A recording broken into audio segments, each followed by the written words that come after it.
This is Jatiwangi Cup, an annual bodybuilding competition for workers in roof tile factories in the Jatiwangi region in Java, Indonesia. It was initiated in 2015 when myself and Togar, an artist who's also my partner, were living and working in Jatiwangi for a year. Why live there for a year? We wanted to experiment whether we, as art workers, could live and work in a totally different context than we used to. During this time, we began discussing the idea of a bodybuilding competition with Jatiwangi Art Factory, or JAF as they are abbreviated. They are basically a group of citizens, artists, local government, workers, farmers, etc., that believes that together they could make their living environment better. Ila Shukrila Sharif, who also ran the Jatiwangi Roof Tile Museum, and eventually the roof tile factory owners who were interested in supporting the idea.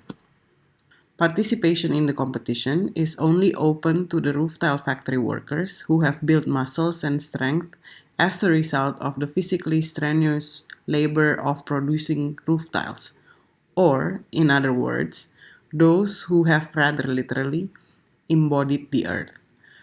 The cup's prize is 10 million rupiah, which is 6 times the average monthly wage for laborers in Jatiwangi and the whole Majalengka Regency. The cup has always been held on August 11. This date marks the beginning of the annual Indonesian Independence Day celebrations.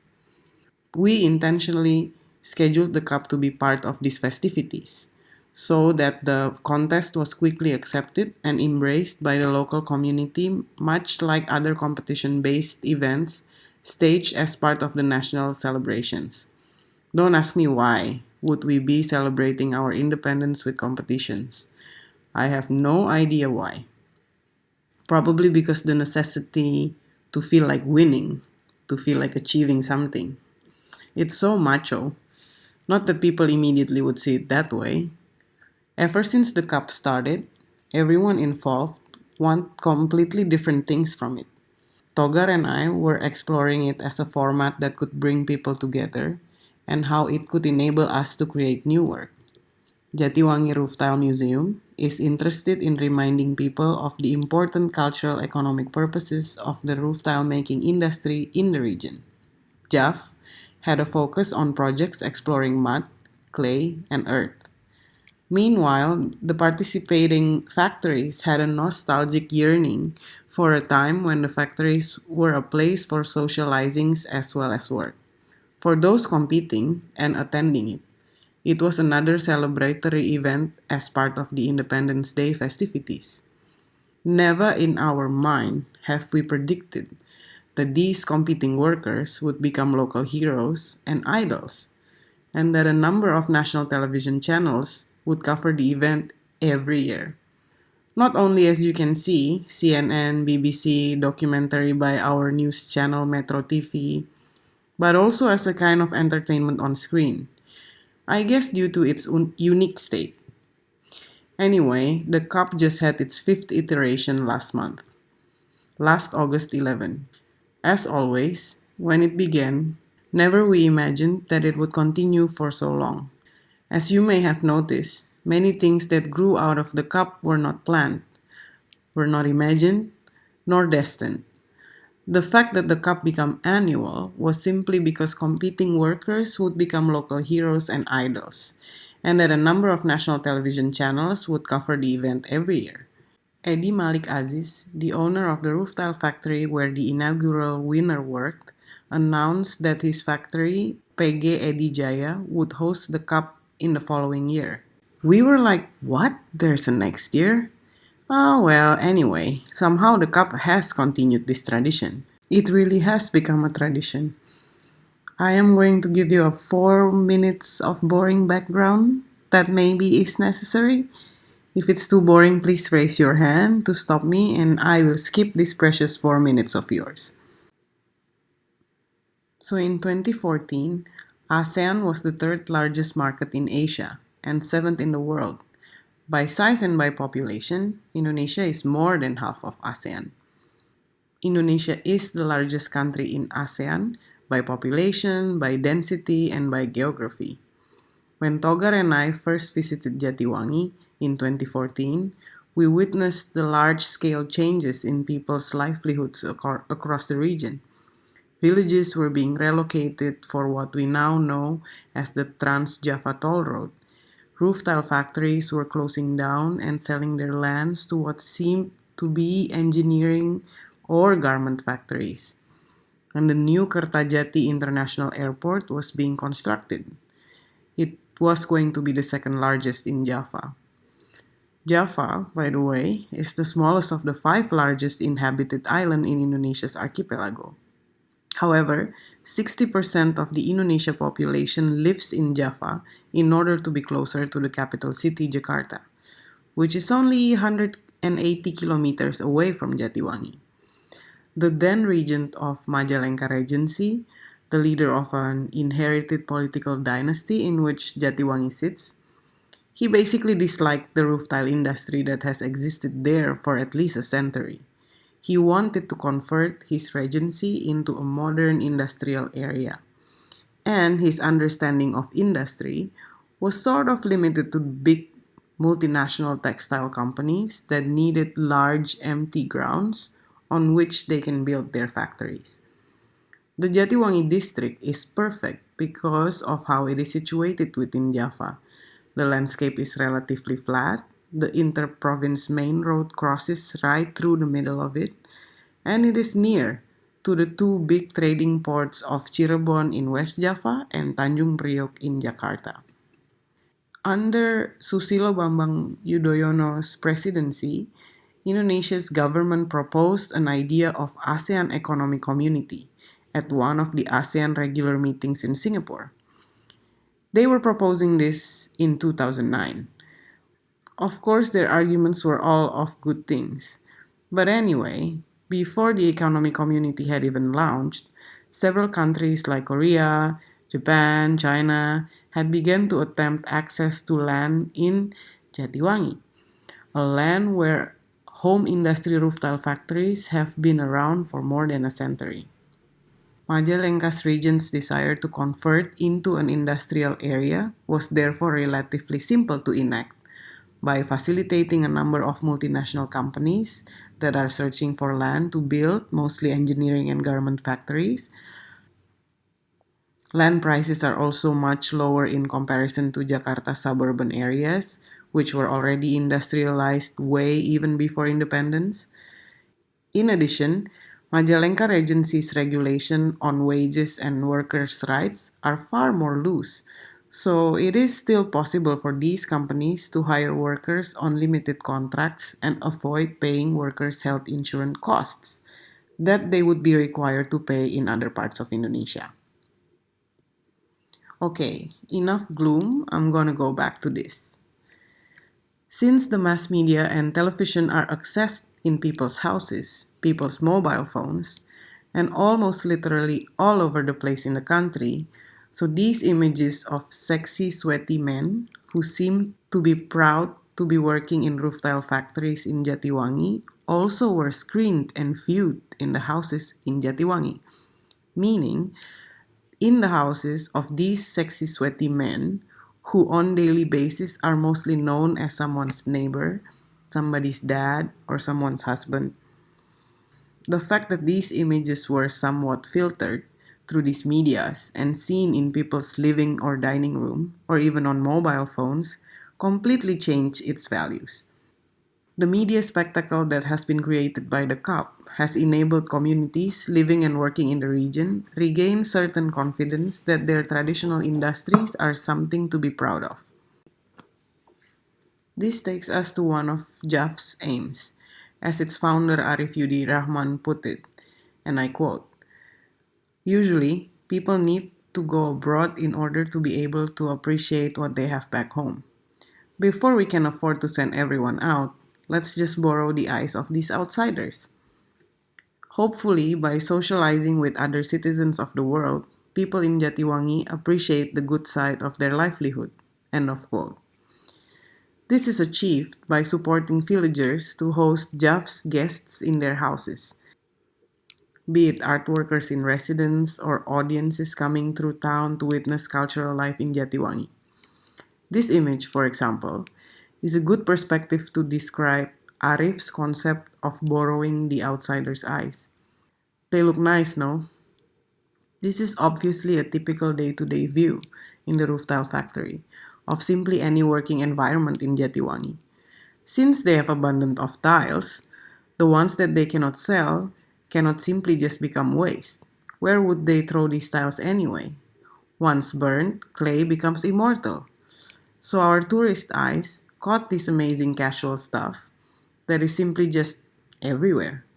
Different arrangement of tiles as walls, broken glazed tiles as walls, roof tiles as floor tiles, arranged roof tiles for staircase, tiles to make space, tiles for wells, tiles for hangout corner, and my favorite, tiles as cushion. Anyway, back to the cup. The aim is to refocus attention on the idea of the self, the community, the village. Whether this strategy has worked on a long term basis is, of course, another conversation. However, the cup is now self managed by the factories, and it continues to drive high levels of local tourism to the region. This may not be the only solution for keeping the history of traditional roof tile factories going, but we hope that this could be a start of the discussion. The cup has given us, as art workers, the chance to be a part of building new tradition. Yet the stories about the cup are never intentionally told in a way that aims to frame it as either an art project or a community work. When Togar and I speak about the cup, these conversations of course happen because I am a curator, Togar is an artist. However, we do not feel that everything we do need to immediately be claimed as art or creative something. The cup is for everybody to own. Anyone who is interested can own the cup in their own way. Yes, indeed, we were a part of the making of the first edition of the cup. But it was never only ours. So when we discuss it now, we approach it simply as someone sharing their excitement, fascination, and questions that the cup raises. The fact that the organization of the cup can happen on autopilot as a regularly occurring and living ritual, a tradition managed by its locality, was not a surprise to us. As is the case in most community rituals that mark the harvest of rice or other agricultural products, it doesn't matter who started the ritual, who has the idea, or who is on the committee. There is no hierarchy between those in who initiate, who organize, or participate in the event. There's even no hierarchy with the guests, the food vendors, the small children who's running around. What is important is that everyone involved is having fun. Each edition of the Cup is held in a new location, hosted by the home tile factory of the winner of the previous edition. The village, where the winners are from, becomes busy serving both local residents and guests from all over. At the 2018 edition of the Cup, for example, the village had to rub shoulders with the bureaucrats from the district council, as well as guests from around the world. By this time, the fourth edition of the Cup, the number of spectators simply exploded. The area in front of and around the stage wasn't even big enough to accommodate everyone. As a result, the audience found whatever space they could to get a glimpse, even backstage. Too much fun with too many people. This triggered an idea for a group of artists who were at the time doing a residency program at JAF. When the stage was empty for judges' deliberations, the mixed rice group from Korea hopped onto the stage and entertained the audience with their stylish tile dancing. Of course, it needed to be accompanied by the famous Gangnam Style song. Not only the audience, but also a guy who's a boss of an online tile shop became even more excited. He recorded the artist's performance and uploaded to his YouTube account, an account that he uses to promote his style merchandise. He titled the video as grandchildren of Gangnam Style flying into Jatiwangi to join the cup. These kinds of antics, fun and good, will continue to surround the event. As art workers, we are forced to believe that festivities should be able to bring happiness. This annual Independence Day, known as the Cup, has forced us to reflect upon and sharpen our thinking about projects that involve communities. Are we happy in the things that we do? Can we admire what we do as much as we admire the cup? Can our practice make us happy?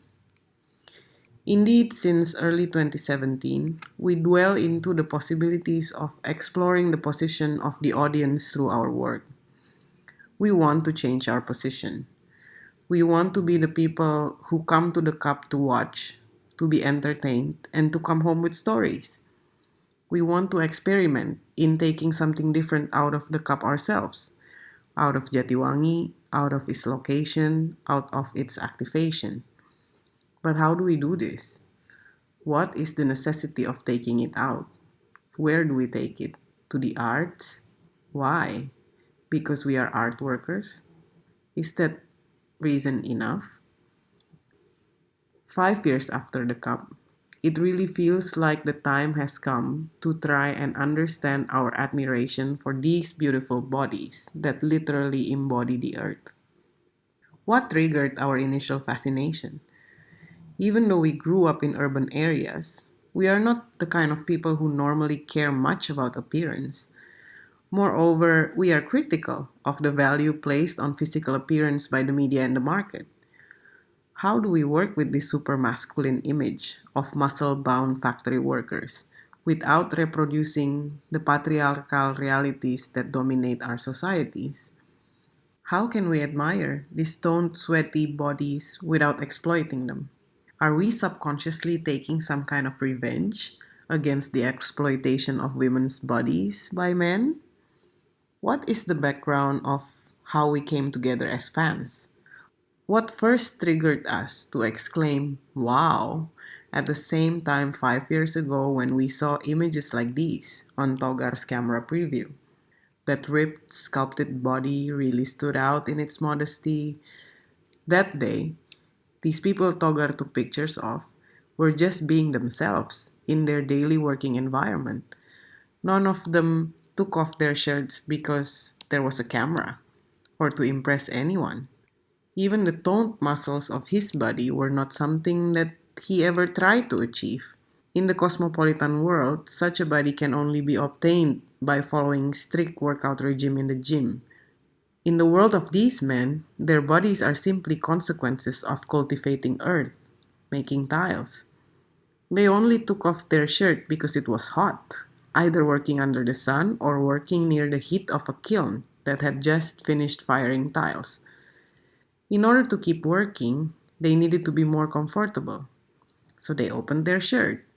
The stage created by the cup is an extension of that humility.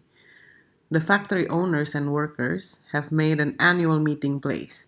Their relatives and neighbors can join the festivities as part of the Indonesian Independence Day celebrations, in a context that they all recognize. They are free to cheer and free to be happy together. Like any other social gatherings, it doesn't really matter who wins and who loses. In the end, everyone will get their turn. If we pay close attention, the bodies of the cup champions are not only those with the biggest muscles and the best postures. They are beautiful because their gestures are humble. Even though the cup carries the subtitle Inter-Factory Bodybuilding Competition, the participants clearly do not aspire to career as professional athletes, as professional bodybuilders. When posing on stage, the pride that their bodies exude is the kind of pride in their work as tile makers, as earth masters, not only in their muscular strength. In contrast to the display of masculinity on stage, most of the cup judges are women. As a result, the cup's champions are those favored by female judges. With this in mind, it's interesting to look at the traits of the four champions of the cup from 2015 to 2018. What stands out in at least four of these winners is that the judges have taken into account their creativity, style, flexibility, and how their honesty is reflected in their self confidence when posing on the stage. How can these tough bodies be flexible? Do these bodies not come from hard work? Yeah, but don't forget that what they are working with is the earth. The earth teaches their bodies to be patient and caring. Before being molded into tiles, the soil must be carefully inspected and an eye kept on the weather, waiting patiently for the right conditions. It can't be too dry, it can't be too humid. Once the mud is harvested and molded, the wet tiles must be tidied and dried under just the right amount of sun. In this phase of the production process, the tiles are extraordinarily fragile. Even the slightest touch could change their shape. Then, when lifting and arranging dried tiles into the furnace, the seemingly solid block can still be easily broken. After being fired, the clay becomes fixed in form. It becomes immortal. No part of this process can be skipped or cheated on. As such, it's perhaps no surprise that honesty is one of the key criteria of the jury. Does honesty have a form? Can honesty be accumulated? Can honesty really be seen? Here we firmly state it does, it can. The Earth Masters who appear on stage for the cup are living proof of this. This is all the Earth's mischief, Togar exclaimed. We all learned from the glistening bodybuilders who were intuitively aware that this Independence Day event was first and foremost a place to have fun together. All those who have witnessed one of the cups, from the bodybuilders and their relatives to the neighbors and even visitors like us, find ourselves appreciating the life and livelihoods sustained by the roof tile factories. It is easy to say that we should search for happiness in life, but not so easy to be able to say that we are happy with our livelihoods. Perhaps sometimes it is easy for us to say, I'm happy. But is there a place where you can confidently say, we are happy? Like bricks, each roof tile looks the same and can only function with other tiles. They can only fulfill their destiny in togetherness. Alone, they have no function, but together they can protect us from sun and heavy rain. Even defective tiles can be used to build walls, foundations, stairs, and more. In other words, even if they are faulty, tiles can still play a role. This modularity of roof tiles was the starting point for Togar's recent solo exhibition, of which I co-curated with Arif Yudi Rahman, one of the founders of JAF. Our mutual admiration for the cup triggered the three of us to work together and involve our broader communities to pay homage to this annual celebration. Togar worked with Ginggi, Abbas, Bojes, Goyan, Ek, and Mang Nana to make the tools for the Super Badai Fitness Center. I invited Ruchi Art Space to help create the stage and explore possibilities for the audience to become a part of the spectacle. Arif followed the development of the next edition of the cup itself in Jatiwangi, with Ila, Beben, Loranita, Anna, etc. Apparently, we tried so hard to be able to confidently say, we are happy together. Yep, all of us. Much like how the cup turned a roof tile factory into a festival for one day, Super Badai Fitness Center turned Ruchi Art Space into a fitness center for the duration of 1 month. However, this fitness center is unique in that it uses ceramic roof tiles rather than solid iron blocks as weights for its machines. Since we, the people who produce these exhibitions, are art workers with complete confidence, we use our artistic practice and strategies to present, interrogate, test, and study our own work. One of the main things we have learned from experience of watching and admiring the cup is that images, whether still or moving, really have an extraordinary power to shape our experience of reality. We learned our lesson. The practice of producing and reproducing images do not need to be limited to its author. Anyone can and is free to own the images and use them for their own purposes. We believe that our image production practices create a chance for anyone who is up for it to become equal participants in the production of their own image, and faith is on the side of the believer. The day before the 2019 edition of the Cup, prospective participants gathered for a technical meeting at JAF's headquarters. Because there were no tiles available at this off-site rehearsal, the tile workers attempted to demonstrate their style without lifting stacks of tiles. Photos and short videos of these tall, muscly bodies with bare chests were immediately scattered across the social media accounts of those involved in organizing this Independence Day event. Meanwhile, in the capital, the production team of Ruchi Art Space was holding a photo and video shoot for Super Badai Fitness Center with sport and fitness gurus as well as influencers. Behind the scenes photos and videos surfaced on the accounts of those participating in the shoot. Because the fitness center was born out of admiration, if not fanatism, for the cup, it is only natural that it uses clay roof tiles as weights instead of the usual iron.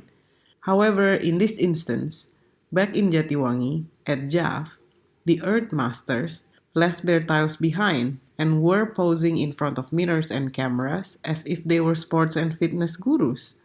While in Jakarta, at the Super Badai Fitness Center, the sports and fitness gurus and influencers had stepped out of their routine exercises and were busy lifting clay roof tiles. The fact that these two sets of images appeared simultaneously on social media was fate. Perhaps fate swapped these images. None of us had intentionally designed this moment of remote exchange. The two sets of images that appeared on August 10th, 2019 were equally unique and specific to their respective contexts. Who owned these images, then you may ask? Well, they belong to whoever generates them and whoever sees them.